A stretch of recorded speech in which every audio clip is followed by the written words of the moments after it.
It was fun to travel back in time and celebrate the history of the Ohio Farm Bureau, but the annual meeting was also a time to celebrate the present and to help set the direction for the future of the organization. Andy tells us more. The Ohio Farm Bureau's annual meeting got a big kickoff when members from around the state arrived in Columbus for a very special occasion. Those who made the trip had the opportunity to visit with various vendors in the hospitality corner and participate in a number of breakout sessions with guest speakers Bob Young, the chief economist for the American Farm Bureau Federation, Director Robert Boggs of the Ohio Department of Agriculture, as well as Dr. Bobby Mosier, Dean of the Ohio State University's College of Food, Agricultural, and Environmental Sciences. The annual silent auction fundraiser for the Ohio Farm Bureau Foundation was held, and Ohio State Fair Sale of Champions auctioneer Johnny Regula got into the act, selling off a few of the items. Susan Hatfield of Nationwide Insurance kicked off day 2 as the special guest speaker at the Omelet Breakfast, which led right into the main focus of the meeting, that being the policy session, where delegates from each county farm bureau established the focus for the upcoming year. Just before the policy session got into full swing, outgoing Ohio Farm Bureau President Bob Peterson gave his farewell address. He talked about how important it is for members to depend on Farm Bureau and to work towards issues crucial to the agricultural community. In fact, in times of turmoil, Farm Bureau is even more valuable to our members. We are trusted, dependable, steadfast, the traits people most desire in times of change, and especially in times of dramatic change.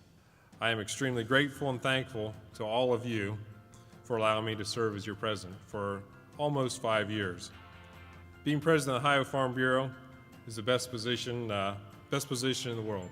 And the harvest banquet held later that day, Ohio Farm Bureau took the opportunity to reward some very deserving folks. Special recognition went to the first recipients of the Murray Lincoln Award. The awards for the young agricultural professionals were also presented, and a special tribute was paid to this year's Distinguished Service Award winner, Cindy Hollingshead.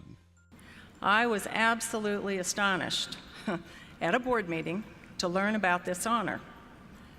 I worked with the process of surfacing and helping folks select and get their materials together for this award for a very long time. And never, ever in that process did I ever think that my name would be on that list. It came as quite a surprise. I am surprised and extraordinarily grateful. Before the annual meeting ended on day 3, one more major event took place, that being the election of a new Ohio Farm Bureau president. In Brent Porteous, Farm Bureau found a well-qualified and dedicated leader with an eye to the future, ready and committed to serving the needs of the members. We have a tremendous history and tradition in this organization of great leadership and advocating for Ohio agriculture and Ohio farm families. And my goal is to help lead the organization in meeting those challenges, finding those opportunities, and using the resources that we have within the leadership of Farm Bureau and the commodity organizations and all of Ohio agriculture to accomplish that. At the conclusion of the annual meeting, members returned to their home counties recharged and ready to work very hard during the upcoming year to support Ohio and our farming community.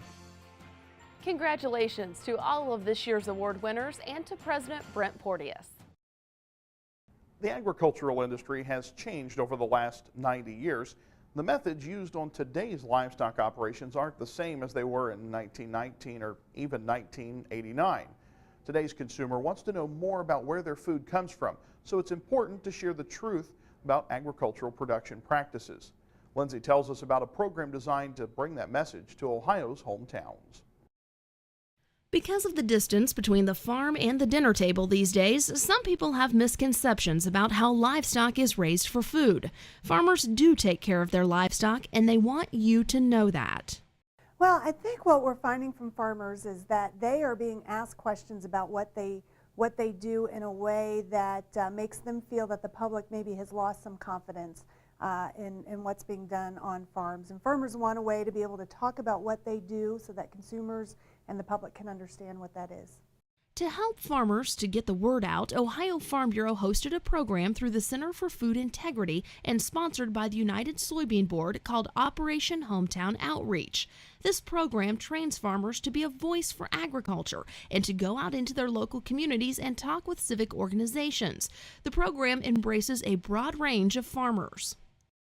This 2-day training session took place in Columbus in early December. The first day of training was dedicated to focusing on myths that some consumers have about the livestock industry. Understanding the myths can help farmers explain the truth more fully to consumers. Then the second day, they really spend the whole time putting together a 12 to 15-minute speech. Operation Hometown Outreach trainers provide a template, but what they want the farmer to do is actually customize that and make it their speech. So they spend a lot of time putting that together the whole morning, and then what they do is they present half of that speech, about 5 to 6 minutes of it, to their peers, and then we go through a peer critique and we let them evaluate themselves. The program helps arm farmers with the knowledge and the self-confidence they need to educate consumers back home. Farmers tend to be very concentrated on the hard work they do and focus on what they do every day, and going out and talking about what they do is not something they're used to. So this is a great program that's going to give them the opportunity to do that. Trish Cunningham from Delaware County recently participated in one of the Operation Hometown Outreach training sessions.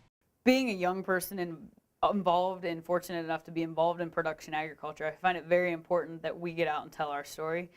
There's so much bad press against us these days that we need to tell our story. No one else is going to tell our story. Trish thinks Operation Hometown Outreach is a great way to help farmers and consumers understand a bit more about each other. The great thing about Operation Hometown Outreach is that they're going to put us into civic organizations. We're really good at talking to ourselves and talking amongst ourselves. We have to get out there and educate, whether it be school-age children up to Rotaries, Kiwanis, any organizations like that. We have to educate those people because those are our consumers that are so far removed from agriculture now, they think their food comes from the grocery store. Ohio Farm Bureau plans to reach out to a large portion of Ohio farmers and consumers with Operation Hometown Outreach. Through this program alone, we'll have talked to hopefully 80 to 100 groups in the next year, telling them about animal agriculture. These people are voters. So we're hoping as they go to church and they go to other organizations, they'll help to tell our story also and ask us to come speak to other groups. And again, as we face those kind of challenges with the activist groups, or whether it's a ballot initiative, whether it's a public meeting opposing a large dairy farm coming to that area, we'll hope there'll be people that'll stand up and say, you're not getting the information right. The farmers have to abide by the rules. They do take care of their animals. So we're hoping that at least they'll be more educated on animal agriculture and livestock production in Ohio, so that as they make these decisions, it will be based on knowledge and not on myths.